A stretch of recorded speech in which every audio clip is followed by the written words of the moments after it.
Hello friends, मेरा नाम है सी ए विशाल जी और आज हम देखेंगे इंडियन कॉन्ट्रैक्ट एक्ट 1872 के बारे में। ये 24 अप्रैल 1872 को बनाया था। किसने? ब्रिटिशर्स। उस ज़माने का है ये। ठीक है, अब इसमें क्या क्या है हम समझेंगे, बट सबसे पहले हमें ये जानना है कि कॉन्ट्रैक्ट क्या होता है। हम कब से सुनते हैं कॉन्ट्रैक्ट, बट ये होता क्या है? जब दो व्यक्ति या उससे ज़्यादा व्यक्ति मिलके किसी भी एग्रीमेंट पे राजी होते हैं, लाइक ये छोटे से छोटा होता है और बड़े से बड़ा होता है। हम इसे हमारी डे टू डे लाइफ के अंदर हज़ारों बार करते हैं। फॉर एग्ज़ाम्पल, किसी शॉपकीपर के पास गए और बोला कि हमें चॉकलेट चाहिए, उसे चॉकलेट दी, हमने पेमेंट किया। ये भी एक तरीके का कॉन्ट्रैक्ट है। ठीक है, अब हम देखते हैं डेफिनेशंस।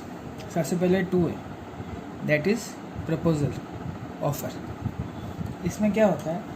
जब one person signifies to another his willingness to do or to abstain from doing anything with a view to obtaining the assent of that other to such act or abstinence to make a proposal. मतलब ये तो हमने definition पढ़ लिया। अब इसका मतलब क्या है? जब कोई एक व्यक्ति दूसरे व्यक्ति के सामने अपनी इच्छा रखता है कि कुछ चीज़ करो या उसे उस चीज़ को करने से मना करना, और इसके अंदर जो फर्स्ट व्यक्ति है वो सामने वाले पर्सन की एसेंट, उसका राजीनामा लेने की कोशिश करता है। मतलब वो व्यक्ति पूरी इच्छा से, पूरी विलिंगनेस से प्रपोज़ल करता है। जैसे ऐसा नहीं होता कभी कि हमने कोई प्रपोज़ल दिया और ऐसा बोला क्या वो करना है तो करो, अदरवाइज़ मत करो, एक्सेट्रा। हम चाहते हैं कि वो प्रपोज़ल के लिए हाँ भरे। टर्म्स एंड कंडीशंस अलग चीज़ है, नेगोशिएशन बिल्कुल अलग चीज़ है। पर फर्स्ट ऑब्जेक्टिव जो किसी पर्सन का होता है प्रपोज़ल देते टाइम, कि सामने वाला व्यक्ति जो है उस चीज़ के लिए राज़ी हो जाए। ठीक है, अब विलिंगनेस जो होती है वो होती है एब्सोल्यूट, मतलब उसकी पूरी इच्छा होना। उसके अंदर ऐसा नहीं होता कि लाइक करो तो ठीक, नहीं करो तो बहुत बढ़िया, नहीं, बिल्कुल इच्छा होनी चाहिए। ठीक है, अब आता है 2B, दैट इज़ एक्सेप्टेंस। जब किसी पर्सन को प्रपोज़ल दिया जाता है, वो पर्सन अपनी एसेंट देता है, then the proposal is said to be accepted.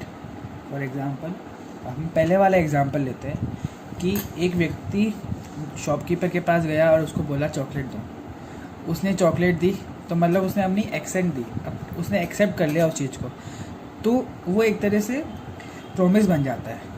एक प्रपोज़ल जब उसको एक्सेप्टेड किया जाता है तो वो बन जाता है प्रॉमिस।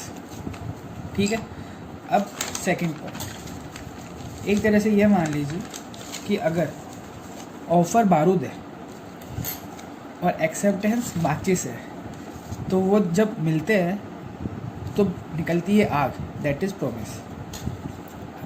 विलिंगनेस का मतलब क्या होता है कि वो रियल इंटेंशन होता है।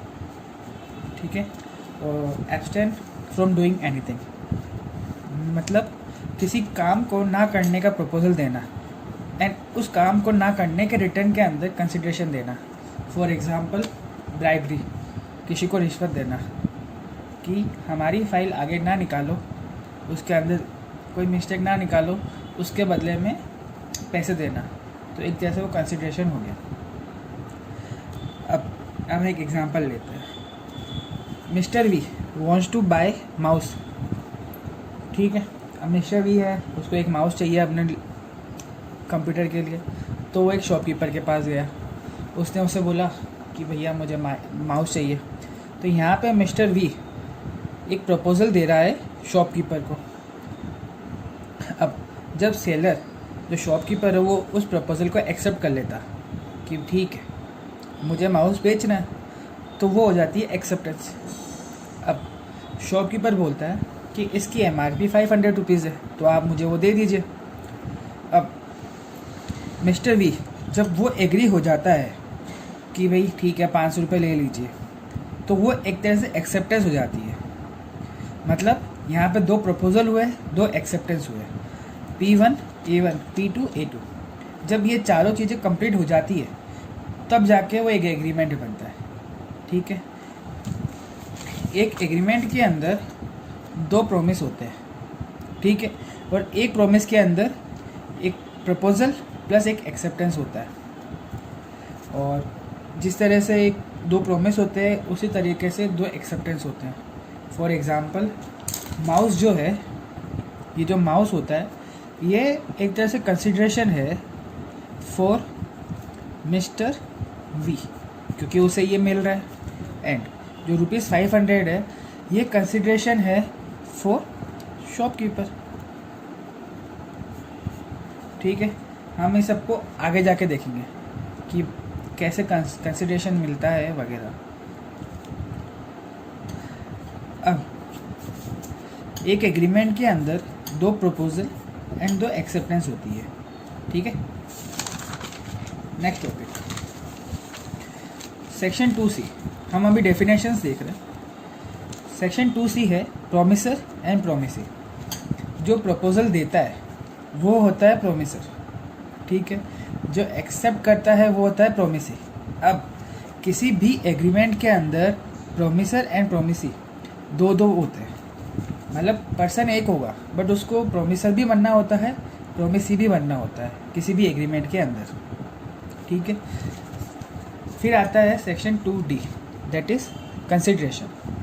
जब at the desire of promisor, promisee or any other person has done or abstained from doing or does or abstained from doing or promise to do और abstain from doing something।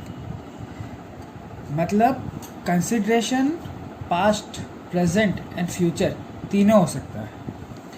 हम example लेते हैं कि जब हमको कुछ चीज़ पहले मिल चुकी है इन पास्ट और हम अभी जाके उसको एक तरह से पॉइंट करके हम कोई एग्रीमेंट करते हैं, तो वो हो जाता है पास्ट कंसिडरेशन। फॉर एग्जांपल मैंने किसी से 1 लाख रुपए 1 साल पहले उधार लिए थे। ठीक है, अब 1 साल पहले उधार लिए तो एक तरह से वो मेरे लिए कंसिडरेशन हो चुका है पास्ट में। अब जिस पर्सन से मैंने 1 लाख रुपए उधार लिए उसको मैं बाइक सेल करता हूँ 1,50,000 में, तो अब उसके अंदर एक 1 लाख का जो कंसिडरेशन है वो मुझे पास्ट में मिल चुका है और जो 50,000 का है वो मुझे प्रेजेंट में मिलेगा। ठीक है, तो इसमें पास्ट कंसिडरेशन भी आ गया और प्रेजेंट भी आ गया, पास्ट प्रेजेंट। अब प्रॉमिस टू डू, इसी एग्जांपल के अंदर मैंने 1,50,000 की सेल करी और उसे बोला कि 1,50,000 आप मेरे को 1 महीने बाद दीजिएगा, तो इसके अंदर मुझे जो 1,50,000 मिलेगा वो फ्यूचर में मिलेगा। ओके, अब ये जो एक्ट होता है ना इसे बोलते हैं कंसिडरेशन। ठीक है, consideration can be past, present और फ्यूचर। और किसी एक एग्रीमेंट के अंदर जिस पर्सन को जो चीज़ मिल रही है, जैसे ऊपर वाले एग्जाम्पल के अंदर किसी को मोटरसाइकिल मिल रही थी तो उसके लिए कंसिडरेशन है, एंड किसी को मनी मिल रहा है वो उसके लिए कंसिडरेशन है। ठीक है, अब सेक्शन 2E जो मोस्ट इम्पोर्टेंट है वो है एग्रीमेंट। अब जब every promise and set of promise forming consideration for each other is an agreement. ठीक है, एग्रीमेंट इलीगल भी हो सकता है, लीगल। अब हम देखते हैं वॉइड एग्रीमेंट। जो एग्रीमेंट एनफोर्सेबल बाय लॉ नहीं होता है वो होता है वॉइड एग्रीमेंट। अब एग्रीमेंट के 2 तरीके के होते हैं। एक होता है वैलिड, जो वैलिड है उसके अगर कुछ सामने वाला पर्सन उसके अंदर कोई चीट करता है या एग्रीमेंट फुलफिल नहीं करता तो हम लीगली उसके ऊपर एक्शन ले सकते हैं। और जो फ्यूचर में जाके मतलब एक कॉन्ट्रैक्ट बन जाता है, एग्रीमेंट कॉन्ट्रैक्ट नहीं होता, वो फ्यूचर में जाके कॉन्ट्रैक्ट बनता है, तो वो कॉन्ट्रैक्ट अगर बन सकता है, उसकी पॉसिबिलिटी होती है, तो वो हो जाता है वैलिड। बट अगर किसी एग्रीमेंट को हमने ऐसे ही कर दिया बट उसका लीगली कोई एग्जिस्टेंस नहीं है, तो वो हो जाता है वॉइड। ठीक है, हम एग्जांपल देखते हैं वैलिड एग्रीमेंट क्या होता है। Mister A wants to sell cloth to mister B Gujarat इन, और सामने से उसे मनी मिल रही है, तो वो हो गया बिल्कुल ही valid. Second, mister A Rajasthan का, वो मिस्टर बी को एक लीकर का सेल करना चाहता है, लेकिन गुजरात के अंदर लीकर प्रोहिबिटेड है, तो वो ऐसा कर नहीं सकता। और आगे जाके अगर मिस्टर बी उसको मना भी कर देता है कि मुझे नहीं लेना, या मिस्टर बी ए उस एग्रीमेंट को फुलफ़िल नहीं कर पाता, तो सामने वाली जो पार्टी है वो उसके खिलाफ एक्शन नहीं ले सकती। It is not possible because जो एग्रीमेंट है वही इलीगल है। ठीक है, और जैसे ही मिस्टर बी किसी को सेल ऑफ वीड करना चाह रहा है या गांजा सेल करना चाह रहा है मिस्टर ए को, तो वो भी गलत है।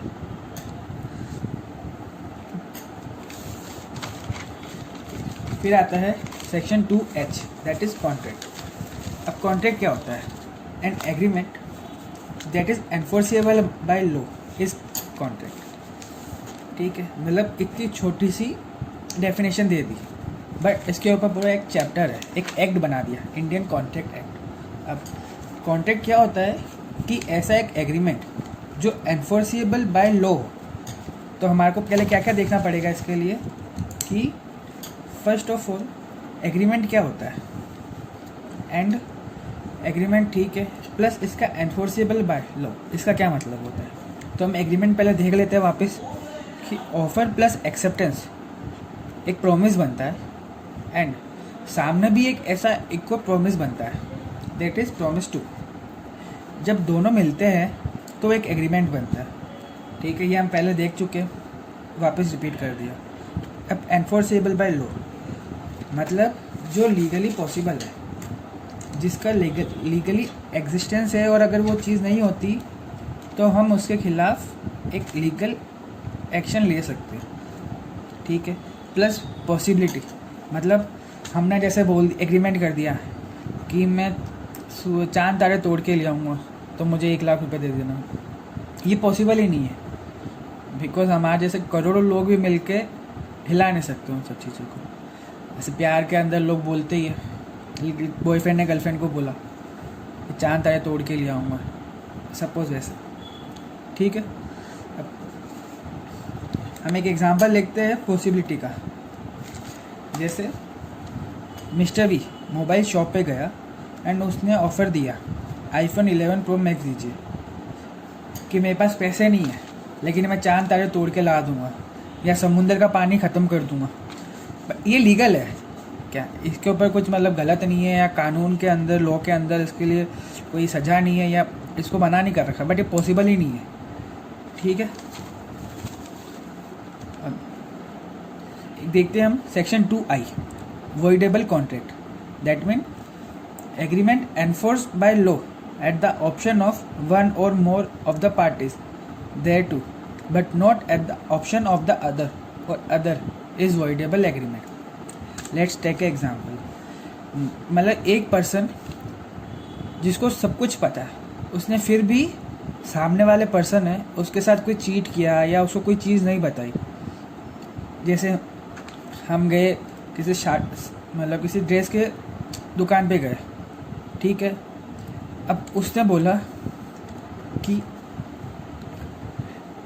कोई चीज़ है जिसका उसने गलत मतलब इन्फॉर्मेशन दे दिया हमारे को, लाइक कोई लेदर की चीज़ नहीं थी, उसने बोल दिया कि भैया ये प्योर लेदर है, जबकि उसकी शॉप के ऊपर कोई भी एक लेदर की चीज़ ही नहीं है, बट उसने बोल दिया ये लेदर का प्योर लेदर का जैकेट है। अपन लेके आ गए घर पे, उसको दे दिया 5000 रुपीज़। घर आए, उसके बाद में पता चला कि ये तो लेदर है ही नहीं, उसने हमारे को चीट किया। अब वो बोलता है कि भैया आप ये जो जैकेट है वो 1000 रुपीज़ में ही ले लो, ठीक है, वापस 4000 वो अपन को वापस रिफ़ंड करने के लिए रेडी है, बट अपने पास ये ऑप्शन है कि हम चाहे तो उसे मना कर दें कि भैया मेरे को नहीं चाहिए ये, आप ले लो, हमारे को 5000 रुपीज़ वापस दे दो। मतलब जिस बंदे ने गलत किया उसके पास कोई भी राइट नहीं है, लेकिन जिसके साथ हुआ है उसके पास ऑप्शन है कि वो चाहे तो कॉन्ट्रैक्ट को एनफोर्स कर सकता है, अदरवाइज़ वो मना कर सकता है। दैट इज़ होता है वॉइडेबल कॉन्ट्रैक्ट। अब वॉइड कॉन्ट्रैक्ट क्या होता है? एक contract which ceases to be enforced by law become void when it ceases to be enforceable। Means एक कॉन्ट्रैक्ट बिल्कुल वैलिड था, सब कुछ अप टू डेट था, बट कोई सर्कमस्टेंसेस ऐसे आ गए या कुछ कारण हो गया कि वो वॉइड हो गया, वो इलीगल हो गया, या वो हो ही नहीं सकता, पॉसिबल ही नहीं है, तो वो हो जाता है void contract. For example, mister A Rajasthan एक एग्रीमेंट करता है मिस्टर बी गुजरात वाले के साथ कि मैं लीकर सेल करूँगा, ठीक है, थ्रू आउट द ईयर। मतलब 1 जनवरी से लेकर, मैं एग्जांपल ले लेता हूँ एक,